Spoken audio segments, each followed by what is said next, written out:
सकता है वो है फर्जीवाल। क्योंकि अगर कोई फर्जीवाड़े का राजा है पूरे देश के अंदर तो वो फर्जीवाल केजरीवाल है।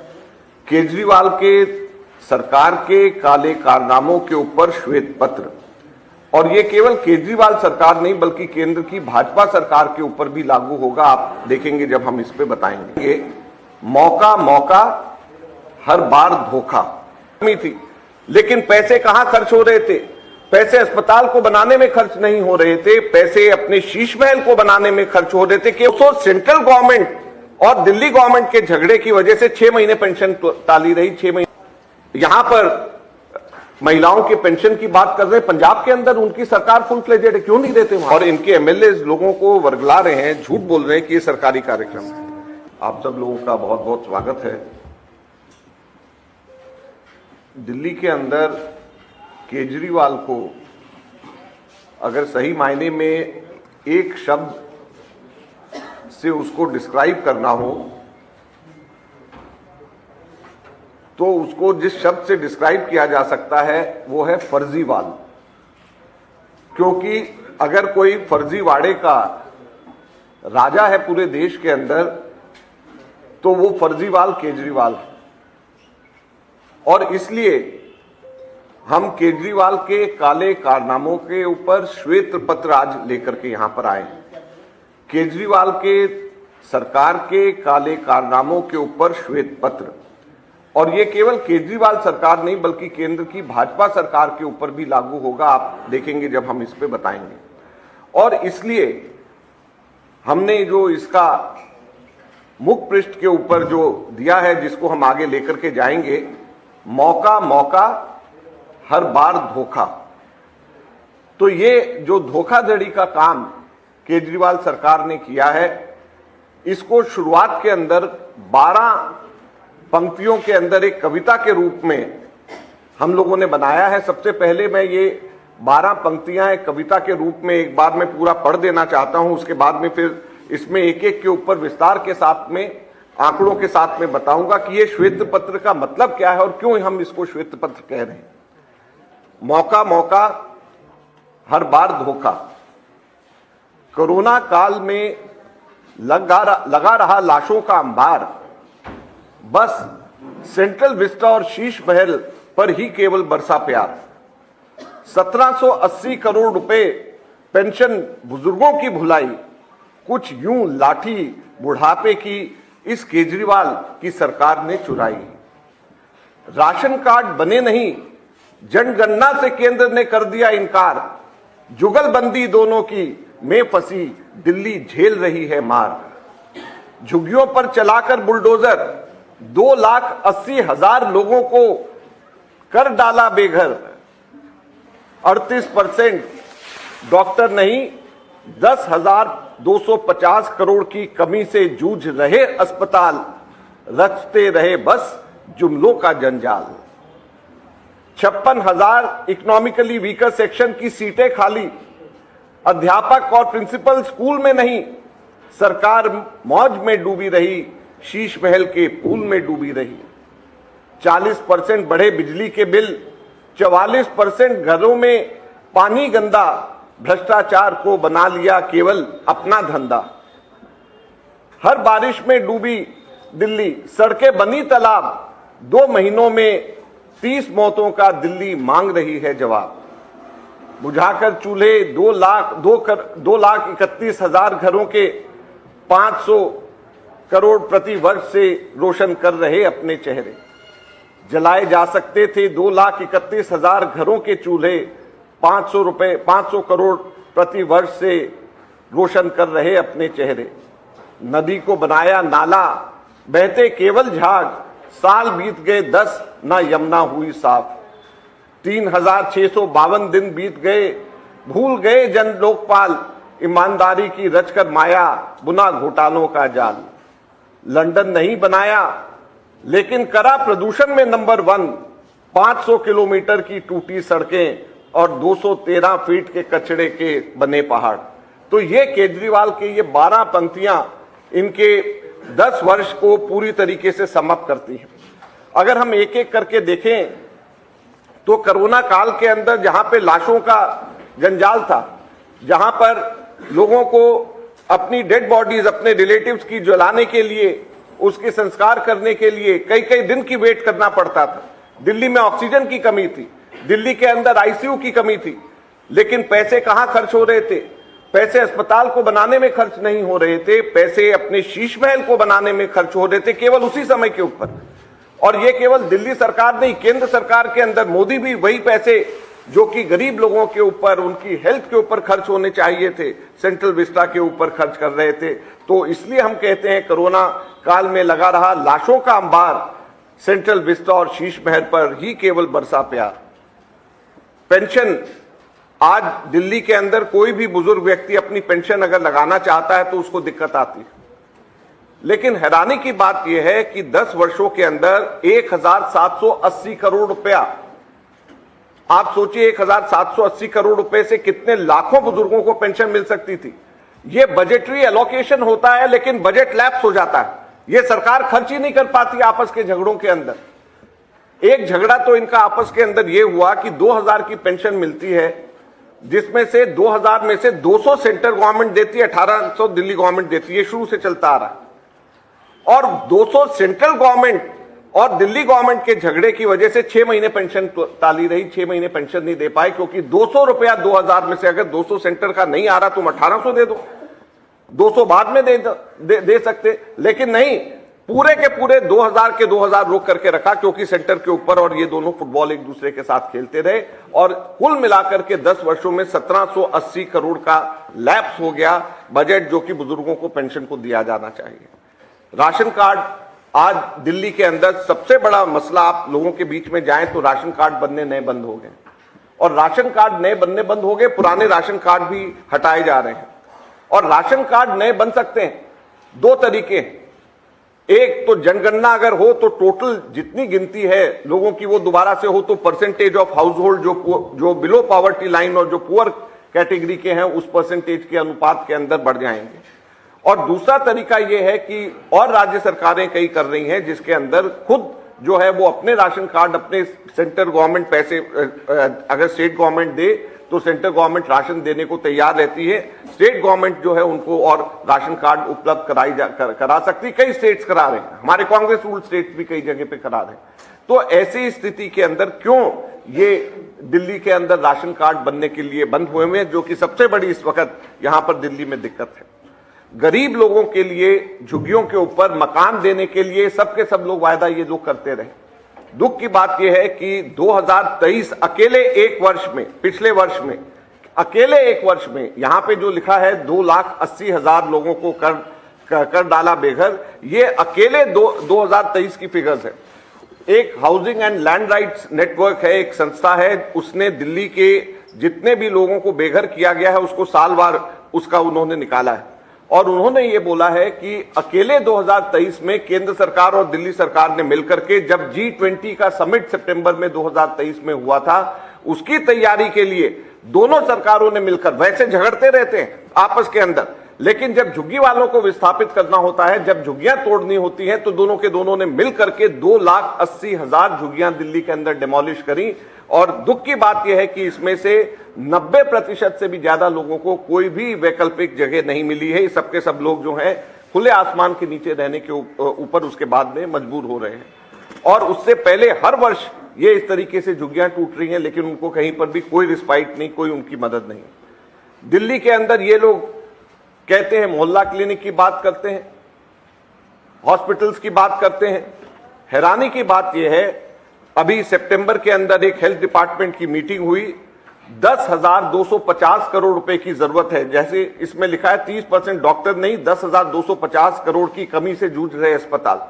जो अभी जहां पे 14 हॉस्पिटल्स के अंदर कंस्ट्रक्शन चल रही है एग्जिस्टिंग हॉस्पिटल्स में, तो उसमें 10,250 करोड़ रुपए की कैपिटल एक्सपेंडिचर की जरूरत है। उसमें 10,250 करोड़ की जरूरत है, और इस साल एलोकेशन केवल 372 करोड़ की करी गई। या आप लिख लें, ये इसमें नहीं है, 372 करोड़ की केवल इस वर्ष इसमें एलोकेशन करी गई है। तो इस हिसाब से 30 वर्ष लगेंगे, जो कि काम अभी चल रहा है उसको पूरा होने में 30 वर्ष लगेंगे। और ये हॉस्पिटल्स को चलाने के लिए 8,000 करोड़ रुपया इन हॉस्पिटल्स को चलाने के लिए पैसे चाहिए और इनके पास में पैसे नहीं है। तो जब इनके पास में पैसे नहीं है तो कहां से ये गरीब आदमियों के इलाज के लिए ध्यान रखेंगे जो कोरोना में हो रहा था। हाँ, लेकिन एक चीज के लिए पैसे हैं इनके पास में, एडवर्टीजमेंट करने के लिए अपने, उसके ऊपर हम लोग आएंगे। हमारे स्कूल्स के अंदर जो हाई कोर्ट ने इसका संज्ञान देना पड़ा, 56,000 ईडब्ल्यूएस की सीटें खाली। हमारे स्कूल्स के अंदर, दिल्ली के अंदर वाइस प्रिंसिपल्स हमारे स्कूल्स में नहीं है, अध्यापक हमारे यहाँ पे स्कूल्स में नहीं है। तो इसलिए हम ये कह रहे हैं कि अध्यापक नहीं स्कूल में, सरकार मौज में डूब रही है शीश महल के पूल में। तो इसलिए इस कविता की ये पंक्ति बनाई है कि स्कूल में तो अध्यापक नहीं और ये पूल में अपने मजे ले रहे हैं और इनको कोई चिंता दिल्ली की नहीं है। दिल्ली के अंदर बिजली के औसत जो दरें हैं वो हिंदुस्तान में सबसे ज्यादा है और उसके ऊपर भी 40% दिल्ली के रेट बढ़ाए हैं। 44% घरों के अंदर गंदा पानी आ रहा है और ये स्थिति दिल्ली के अंदर है। इसमें अभी एक लिखा है 2 महीने में 30 मौत हुई। ये जुलाई और अगस्त अभी 2024 की बात है, जब बारिश के दौरान केवल 2 महीने के अंदर दिल्ली में 30 लोग मारे गए। तो यह स्थिति दिल्ली में, जो कि भारत की राजधानी है, कि बारिश होती है और बारिश के अंदर लोगों को इलेक्ट्रोक्यूशन से कोई मर रहे हैं घरों के अंदर, या बच्चे जो हैं पढ़ते पढ़ते लाइब्रेरी के अंदर सीवर लाइन टूट गया, वहां पर उनकी डेथ हो रही है। तो ऐसी स्थिति के अंदर देश की राजधानी में ये कहते हैं कि इनको दोबारा से मौका मिले, तो क्यों मिले। 500 करोड़ रुपए प्रति वर्ष ये एडवर्टीजमेंट पे खर्च करते हैं और हम लोगों ने कैलकुलेट किया है कि इससे 2,31,481 घरों में चूल्हे जलाए जा सकते थे, फ्री इनके गैसेस दिए जा सकते थे, 1 साल का पूरा हम लोग कर सकते थे अगर इतना ही पैसा लोगों को हम देते कि आप यहाँ पे गैस कनेक्शन या गैस सिलेंडर्स आपको दिया जा सके। नदी को बनाया नाला, बहते केवल झाग, साल बीत गए 10, ना यमुना हुई साफ। हर बार 5-5 साल की आगे का ये कह देते हैं कि अभी हम करेंगे और उसके बाद में कुछ नहीं होता। जन लोकपाल का क्या हुआ? 3,652 दिन, 10 साल गुजर गए, जन लोकपाल अभी तक नहीं बना। ये कहते हैं कि दिल्ली के अंदर इनको एलजी नहीं बनाने देता। दिल्ली में एलजी नहीं बनाने देता, पंजाब में बना लीजिए, आपको कौन रोकता है? पंजाब में तो कोई एलजी का नहीं, पंजाब में तो फुल फ्लेजेड सरकार है, वहां क्यों नहीं आप बनाते? तो केवल बहाना है जिसको लेकर के। और 10 साल पहले जब ये बनी थी पार्टी तो लोकपाल और जन लोकपाल के नाम पे बनी थी, अब उस चीज को भूल गए। ये कहते थे कि हम दिल्ली को लंदन बनाएंगे, प्रदूषण में नंबर 1 बना दिया है। 500 किलोमीटर सड़कें यहां पे टूटी हुई हैं और कचरे के यहां पे पहाड़ हैं और दुख की बात यह है कि इन सब चीजों के ऊपर कोई भी इस वक्त देखने को तैयार नहीं है। तो ये हमारे 12 मुख्य बिंदु हैं। इसके अलावा और डिटेल में अगर आप सेकेंड पेज पे जाएंगे तो उसके अंदर 8 ऐसे पॉइंट्स हैं जिसको लेकर के हम लोग आए हैं। उनको सिर्फ उनकी हेडिंग्स मैं एक बार पढ़ देता हूं। जुगलबंदी ने कैसा बनाया अपराध का माहौल। जहां पे हम जुगलबंदी कह रहे हैं वहां पे केंद्र सरकार और दिल्ली सरकार के मिल करके और मिली भगत की बात कर रहे हैं। दूसरा, करेंगे सिर्फ काम की राजनीति। ये कहते हैं कि करेंगे सिर्फ काम की राजनीति, तो हम उनको कहते हैं केजरीवाल जी की भाषा में ही तो करना। ये कहते हैं कि हम करेंगे काम की राजनीति, तो हम केजरीवाल जी को कहते हैं तो करना, कौन रोक रहा है? केजरीवाल करना, तो काम की राजनीति करिए, फर्जीवाड़े की राजनीति मत करिए। तो केजरीवाल करना। आम आदमी जो 2 रुपए का पेन जेब में रख करके घूमता है, रबड़ की चप्पलें पहनता, अब तो थोड़ा सा इस जो है विंटर्स में थोड़े ढंग के कपड़े पहनने लग गए, भगवान ने सद्बुद्धि दी है उनको। वो शीश महल का राजा कैसे बन गए? हम लोगों ने तो कैलकुलेट किया था कि 173 करोड़ रुपया सरकारी पैसे से व्यय किया है और अब तो जब वहां पर जिस तरीके के विजुअल सामने आए हैं, जिस तरीके के उनके कहना नहीं चाहिए लेकिन बाथरूम से लेकर के हर जगह के विजुअल सामने आए हैं, तो वो तो राजा की तरह रहते हैं। तो अपनी पार्टी का नाम आम आदमी क्यों रखा हुआ है? जेब में 2 रुपए का पेन क्यों रखते हैं? सिर्फ दिखावे के लिए, वोट लेने के लिए, उसके अलावा तो कुछ नहीं। जुगल जोड़ी ने कैसा किया दिल्ली को शर्मिंदा। तो ये जुमलेबाजी और जुगल जोड़ी जो केंद्र सरकार की और इसकी है, कॉरपोरेशन और दिल्ली सरकार पिछले साल से पहले तो लगातार एक दूसरे के ऊपर दोष मढ़ते रहते थे कि पानी आपकी वजह से बढ़ा, आपने सफाई नहीं करी, आपकी वजह से हुआ, एलजी ने काम नहीं करने दिया, वो कहते मेयर ने काम नहीं किया करने दिया, मेयर कहते ये पैसे नहीं दिए। अब तो दोनों आपके हैं, तो फिर करना कौन रोकता है? अब तो दोनों के दोनों इनके हैं, कौन उसको रोक रहा है? दिल्ली को कैसे बनाया नफरत का बाजार। दिल्ली में इस तरीके के दंगे कभी भी नहीं होते थे जो कि अब पिछले 10 वर्षों के अंदर हुए, और जिस तरीके के हालात दिल्ली के अंदर पैदा हुए। दलितों के जीवन को कैसे बनाया नरक, इसको जरूर पढ़िएगा, ये पॉइंट नंबर 6 है। और पॉइंट नंबर 7, दिल्ली के निर्माताओं के सम्मान को कैसे हुआ समझौता, और दिल्ली की बेटियों का कैसे जीना हुआ मुश्किल। ये 8 पॉइंट्स टोटल हैं, इसको डिटेल में आप जरूर देखिएगा। ये हम दिल्ली की जनता को अर्पित कर रहे हैं, केजरीवाल सरकार के काले कारनामों के ऊपर श्वेत पत्र। धन्यवाद। क्वेश्चन पहले ले, क्वेश्चन ले। हाँ, आप लोगों ने श्वेत पत्र जारी कर दिया, लेकिन आज जो महिला सम्मान योजना की बात हो रही थी, तमाम चीजों में किस तौर पे नहीं हुई है, उसका एक हेड आया जिसमें साफ ये कह दिया गया कि इस तरीके की कोई उस पर आपकी क्या राय है? दूसरा, क्योंकि आप अलायंस में नहीं है, तो ये श्वेत पत्र क्या पहले भी आ सकता था लोकसभा चुनाव में, क्योंकि मजबूरन आप लोगों को करना पड़ा, दिल्ली स्टेट यूनिट उस वक्त राजी नहीं थी, तो ये क्या जनता को आप कैसे ये बता पाएंगे सर कि हम लोकसभा में तो साथ नहीं, यहाँ साथ नहीं? देखिए, ये 2 अलग अलग प्रश्न हैं आपके। पहला वाला प्रश्न तो अपने आप में अलग से की बात है, तो उसको करेंगे, लेकिन मैंने सबसे पहले आते ही मैंने बोला कि केजरीवाल को अगर एक शब्द में उसको डिस्क्राइब किया जा सकता है तो फर्जीवाड़ा है। तो उनकी जो भी घोषणाएं हैं वो केवल फर्जीवाड़ा है, उसके अलावा कुछ नहीं है।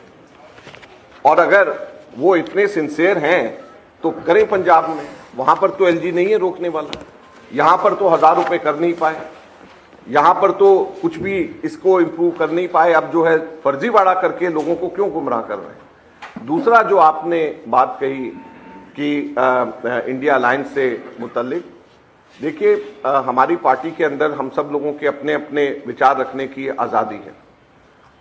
जहां तक के मेरे विचार हैं केजरीवाल के बारे में, आप सब लोग से बेहतर कोई नहीं जानता है। मेरा मानना यह है कि आज दिल्ली की दुर्दशा और कांग्रेस कमजोर केवल इस वजह से हुई है कि हमने 2014 में उनका समर्थन 40 दिन के लिए किया था। आज दिल्ली की दुर्दशा का एक सबसे बड़ा कारण यही है। और कांग्रेस ने मेरा यह मानना है कि हम लोगों से शायद अलायंस करके दिल्ली के अंदर दोबारा से हम लोगों से एक भूल हुई है, जिसको सुधारना जरूरी है। मैं कभी भी इस चीज का पक्षधर नहीं रहा हूं, ना था और ना रहूंगा कि केजरीवाल जैसे व्यक्ति के ऊपर भरोसा किया जा सकता है। केजरीवाल हिंदुस्तान की राजनीति के अंदर अपने खुद के एम्बिशंस को फुलफिल करने के लिए किसी भी एक्सटेंट तक के जा सकता है। उसकी कोई विचारधारा नहीं है, कोई सोच नहीं है।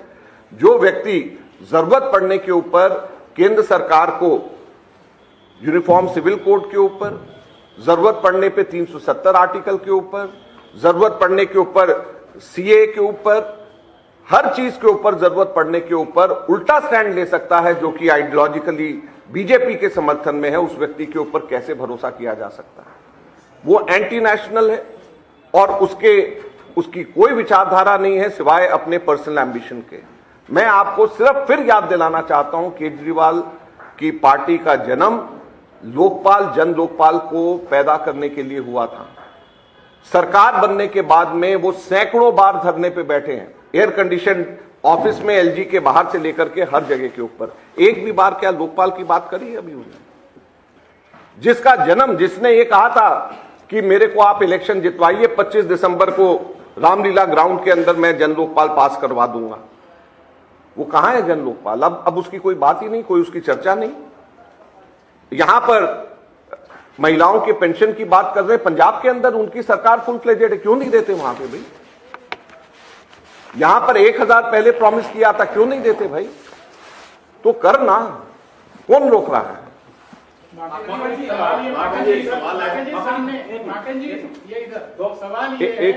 सवाल ये है कि कांग्रेस पार्लियामेंट में अमित शाह के अगेंस्ट आम आदमी पार्टी और कांग्रेस एक साथ खड़ी होती है। दिल्ली में आम आदमी पार्टी 5 लोगों को शेड्यूल कास्ट शेड्यूल ट्राइब बच्चों को विदेश भेजती है और वो स्कीम फिर से रीलॉन्च करती है, रीपैकेज कर रही है। तो क्या आपको लगता है कि शेड्यूल कास्ट शेड्यूल ट्राइब के लिए आम आदमी पार्टी आपके साथ खड़ी है पार्लियामेंट में और यहाँ भी? आप सिर्फ एक चीज देखिए, केजरीवाल दलित आरक्षण के बारे में उनके क्या विचार हैं, क्या वो उसके हक में है? हमने इसमें केजरीवाल के दलित के बारे में जो उनकी सोच है उसके बारे में इसमें लिखा है, वो बताएं। हमारे पास में तो वीडियोस हैं जिसके अंदर वो कहते हैं कि आरक्षण नहीं मिलना चाहिए सेकेंड जनरेशन में। तो क्या उनकी सोच है? अभी दलित अत्याचारों का दिल्ली में 4 गुना वृद्धि हो गई है, ये फैक्ट्स हैं। तो इसके बारे में वो चुप क्यों है, क्यों नहीं बोलते हैं? अंबेडकर प्रतिज्ञा दोहराई थी उनके मंत्री ने, गौतम जी ने, उसके ऊपर उनको पार्टी से बाहर निकाल दिया गया था। तो क्या ये उनका दलित प्रेम है? ये दलित प्रेम उनका दर्शाता है। दिल्ली के अंदर 804 दलित बच्चे जो एप्लीकेंट्स हैं, टोटल 94.2%, उनको स्कॉलरशिप नहीं मिली। क्यों नहीं मिल रही स्कॉलरशिप दलित बच्चों को दिल्ली के अंदर? अब ये बड़ी बड़ी बातें कर रहे हैं तो क्यों नहीं मिल रही? तो आज दिल्ली के अंदर जो ये इस तरीके की बातें कर रहे हैं, उनको कम से कम अपने गिरेबान में झांक करके देखना पड़ेगा कि वो क्या काम दिल्ली के लिए कर रहे हैं, क्या काम उन्होंने दिल्ली के अंदर दलितों के लिए, शेड्यूल कास्ट के लिए किया है। उनकी सोच जो है क्या वो परिवर्तित हो गई है क्योंकि उनको सत्ता चाहिए? पहले के केजरीवाल की सोच दलित आरक्षण में और अब के केजरीवाल की सोच में फर्क आ गया है, उनको जवाब तो देना चाहिए। अजय जी, एक सवाल है कि ओखला से अभी दिल्ली की सीटें आपने रिलीज करी है, ओखला से एक उम्मीदवार के लिए सीसी में चर्चा हुई है जिसका नाम है इशरत जहां। देखिए, मैं इसका चर्चा आज हम नहीं करना चाहते, ये पार्टी का इंटरनल मैटर है। सीसी का डिस्कशन सीक्रेटली होता है। मुझे पता नहीं आपको कहां से ये जानकारी मिली।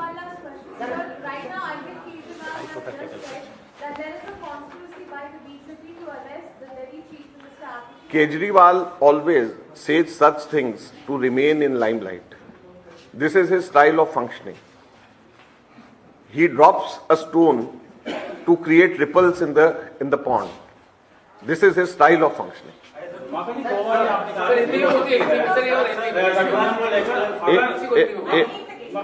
एक मिनट इसके बाद, हाँ बोलिए। हाँ, देखिए, केजरीवाल जी की आदत है कि हमेशा वो लाइमलाइट में रहने के लिए इस तरीके की स्टेटमेंट्स देते रहते हैं। जहां पे एकदम शांत पड़ी हुई झील है, उसके अंदर जानबूझ करके पत्थर फेंक करके उसके अंदर रिपल्स क्रिएट करने की कोशिश रहती ताकि अटेंशन उनकी तरफ रहे। आपने कहा कि 2 बार भूल हो चुकी राइज करके, तो मान लीजिए कि चुनाव के बाद जैसे किसी पार्टी को बहुमत नहीं मिलता है, तो क्या इस तरह से तीसरी बार भी क्या भूल करेंगे या नहीं अलायंस होगा? देखिए, मैंने जब इतनी बड़ी बात कह दी कि दिल्ली की जनता को इस बात का खमियाजा भुगतना पड़ रहा है कि हम लोगों ने 40 दिन केवल उनको सपोर्ट करा है, आज दिल्ली की जनता को उसका खमियाजा भुगतना पड़ रहा है, तो हम दिल्ली के जनता के पक्षधर हैं, हम दिल्ली के जनता के विरोधी नहीं हैं।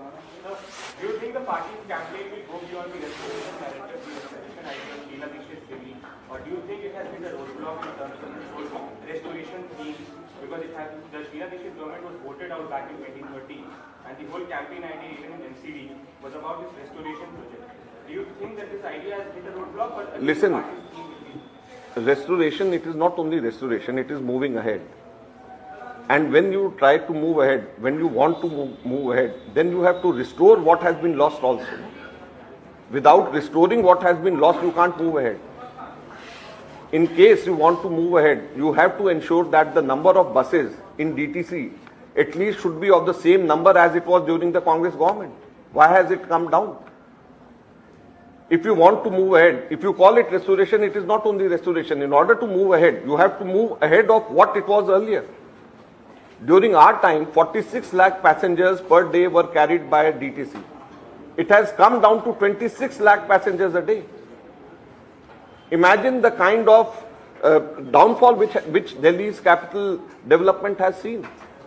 It has never happened. Why is it now that 1800 private vehicles are forced to come onto the streets of Delhi every day, because of which the air pollution is rising? Why is it? Because the lack of public transport. People are migrating here, people are coming here, they don't find any public transport, they have to buy their own personalized transport. So 1800 vehicles per day, they are touching the street of Delhi, which is leading to traffic chaos, which is leading to the rising air pollution in Delhi. आम आदमी party के सभी नेताओं पर जो है वो red किया जाएगा, ये अरविंद केजरीवाल ने कहा। उन्होंने ये भी कहा है कि ये सब कुछ महिलाओं की फ्री यात्रा बंद कराने के लिए हो रहा है और हमें यकीन है कि लोग गंदी साजिशों का जवाब। जब केजरीवाल जेल गए थे तो उन्होंने कहा था कि मुझे जेल इसलिए भेजा जा रहा है ताकि बस के अंदर महिलाओं की स्कीम रोकी जाए। क्या हुआ ऐसा?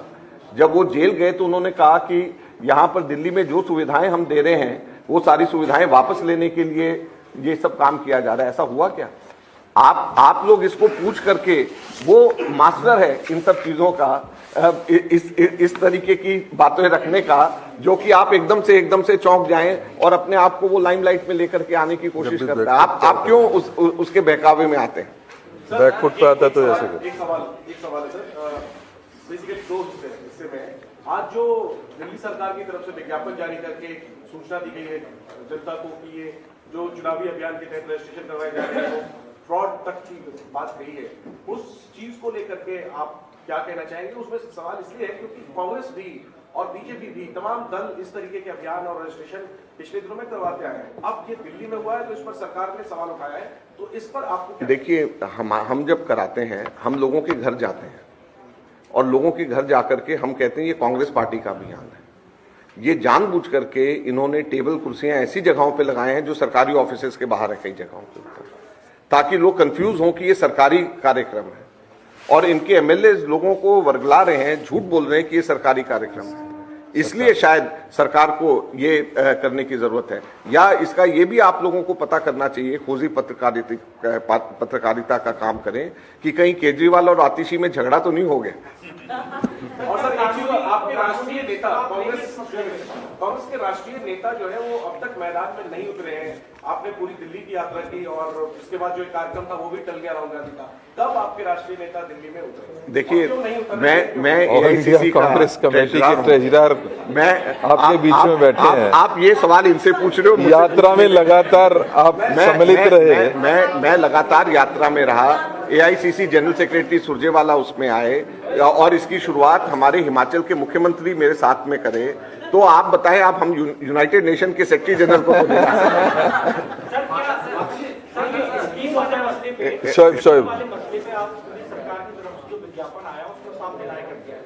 क्या कानूनी कार्रवाई को भी आप तलाशेंगे कि इस तरीके से? अगर देखिए, हम सिर्फ लोगों को ये कहना चाहेंगे कि लोग जो हैं वो इसमें गुमराह ना हो, और बाकी आज हमारे यार इस पे बात कर लें। हमारे श्वेत पत्र की बात करें, इसको किल मत करें हमारी न्यूज को। एक बार 2100 रुपए वाले जो बोर्ड लगाए हैं, 2100 रुपए के बोर्ड लगाए हैं कि भाई उनको ऐसा क्या आप उससे उतर जाना चाहिए, क्योंकि अब देखिए, ये सिर्फ लोगों को ये समझना चाहिए कि ये सरकारी नहीं है, ये सरकार की तरफ से नहीं है। हम लोगों को यही कहना चाहेंगे। सर आप लोग भी 3100 रुपए देंगे? देखते हैं, अभी हमारी पार्टी की तरफ से होगा। हाँ। केजरीवाल सरकार ने दावा किया है कि लोकसभा में 1000 रुपए वर्ष में 2100 रुपए डायरेक्ट बेनिफिट जिन सरकारों ने अब तक दिया है, चाहे जो भी इलेक्शन हुआ है आप लोग जानते भी हैं। वहाँ की आधी आबादी ने बड़े नेता, कांग्रेस के बड़े नेता मानते भी हैं कि आधी आबादी ने वहाँ मतदान किया है उस वक्त, और वहाँ सत्ता की वापसी भी हुई है। तो ऐसे में इसका तोड़ क्या कैसे जनता के बीच जाएंगे, क्या कहेंगे? देखिए, ये आप आगे आने वाले टाइम में हम लोग सब चीजें करेंगे। आज हमारा ये उनके खिलाफ में श्वेत पत्र उनके काले कारनामों का है, ये अपने आप में बड़े मुद्दे हैं। तो ये उनकी हमेशा ये कोशिश रहती है ऐसे टाइम के ऊपर लोगों का ध्यान भटकाने के लिए, तो वो कर रहे हैं। तो ये हमारा ये है, इसी को रहने दें। सर 2100 रुपए में क्या आप इलेक्शन कमीशन में भी जाएंगे नहीं जाएंगे? अभी इसको मत पे ही आ गए। करें, आज हमको ये करने दीजिए, इस पे दोबारा बात इससे पहले आप सबका बहुत बहुत धन्यवाद। इससे पहले कि हम इस प्रेस वार्ता को वाइंड अप करें, मैं आमंत्रित करता हूं हमारे इंचार्ज साहब काजी निजामुद्दीन साहब को कि वो आपको मुखातिब हो। इनको भाई लंच के लिए भी इनवाइट कर दें और ये भी धन्यवाद आदरणीय प्रदेश, ये फोटो भी करवा देना भाई। और कांग्रेस पार्टी के राष्ट्रीय प्रेसदार हमारे दिल्ली के और देश के नेता सांसद अजय माकन जी, आपने दिल्ली की जनता के सामने सरकार की हैसियत रखी और एक ही बात कहूँगा कि आपने कहा करो ना, मैं एक बात कहता हूँ कि उनसे ना हो पाएगा। जब 11 साल में नहीं कर पाए तो अब क्या करेंगे? तो ये तो कांग्रेस ने ही किया है और कांग्रेस ही करेगी। भारतीय जनता पार्टी और आम आदमी पार्टी ब्लेम गेम, एक दूसरे पर आरोप प्रत्यारोप का गेम खेलते रहेंगे। नूरा कुश्ती लड़ेंगे, एलजी के दफ्तर में धरना देंगे, एलजी एसी चलवाकर उनको चाय पकौड़े और पनीर पकौड़े खिलवाएंगे और जनता को बताएंगे कि ये करने नहीं दे रहे। जब कांग्रेस की सरकार बनी थी तब भी भारतीय जनता पार्टी की सरकार थी और दिल्ली की दुर्दशा खराब, यहाँ हालत खराब थी, लेकिन आपकी सरकार ने, माकन साहब और शीला दीक्षित जी की सरकार ने उसी समय हालात सुधारे। तो इनसे ना हो पाएगा, ये तो कांग्रेस ही करेगी। और आखिर में भी बात इनके आम आदमी पार्टी के पास, केजरीवाल जी के पास, जैसा कई पत्रकार साथियों ने सवाल पूछा, एक ही हथियार बचता है, विक्टिम कार्ड खेलना, और वो विक्टिम कार्ड खेलना शुरू कर दिया। आप सब लोग यहाँ आए, आपका, माननीय अजय माकन जी का, हमारे सभी सहयोगियों का, जानिश जी का, डैनी भाई का, एक दोबारा फोटो